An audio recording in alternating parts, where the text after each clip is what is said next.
So now let's switch over to international politics. So we like to cover German politics a lot. We've actually gotten a somewhat German audience on our Instagram somehow, which is really funny. We have like a large German audience.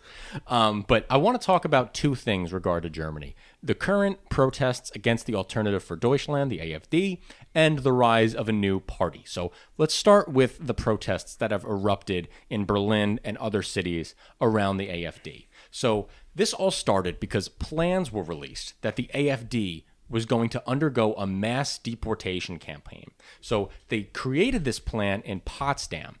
And what makes this notable is Potsdam is the same city where the Nazis devised their final solution in 1942. So there's a lot of deep historical connotations with this report that makes everybody very uneasy and very, very reactive and angry about the AfD, and quite frankly scared about the AfD's possible rights to power, path to power. The AfD is very upset by this. They say that their constitutional right to privacy was broken because their internal meeting was recorded and leaked to the media. But that didn't stop it from getting out. So what exactly was said? Well, Martin Sellner, the leader of the Austrian identitarian movement, proposed a master plan that would reverse the settlement of foreigners. The focus would be on asylum seekers, non-Germans with residency rights, and non-assimilated German citizens, the report said. What the fuck does non-assimilated German citizens mean, dude? Yeah, that's scary. That's when you've entered a territory where there is no hard line anymore. No. Non-Germans with residency rights? Exactly. Now there's no line. Now it's whoever they determine to be unfit. Yeah. Right? Now they don't have any...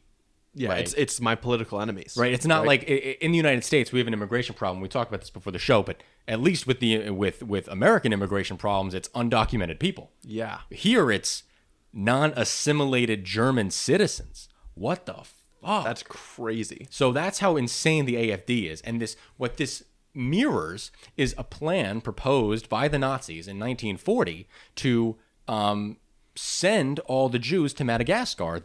The Austrian identitarian movement leaders were proposing sending all these non-assimilated German citizens to a quote-unquote model state in North Africa.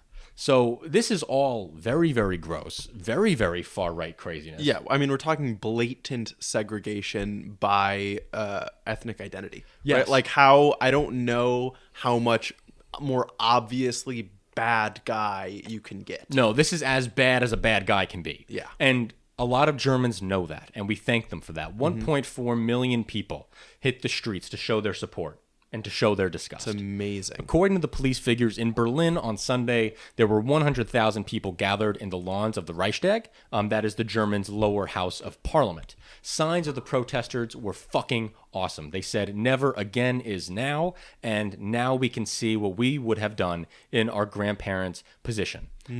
Which is really awesome. We saw the German Association of Judges came out. They said it is an attack on the Constitution and the liberal constitutional state. The legal legitimacy of such fantasies of mass deportation must be prevented by all legal and political means. This is fantastic. Because we've talked about the AfD before, and generally the rise of populist or fascist movements.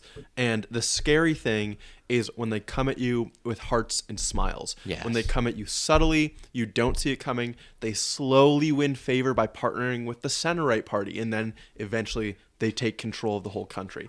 When they get exposed like this for their ruthless anti-immigrant, segregationist, like discriminatory ideals, and it's before they've taken complete control of the country, that's when people can fight back, and they come out in force to do so. Exactly, and it's important that we get out here and expose the AfD now, because in 6 months, the voters of Germany will be going to the polls. They will be electing their representatives to the European Parliament.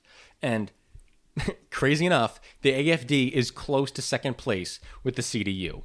Current polling has the CDU at 32% in first place, the AfD at 23%, and the Social Democrats at 15%, Greens at 13%. SPD down at 5%, the Left Party down at 4%, almost irrelevant. Yeah. The FDP has seen a total collapse, but that's a whole other topic.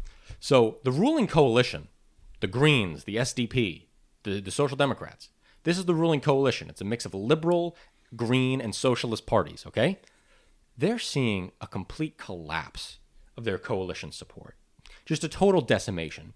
And a lot of AfD voters, or the AfD is gaining a lot of support. 3 years ago, the AfD was sitting at 10%. Today, they're at 23%.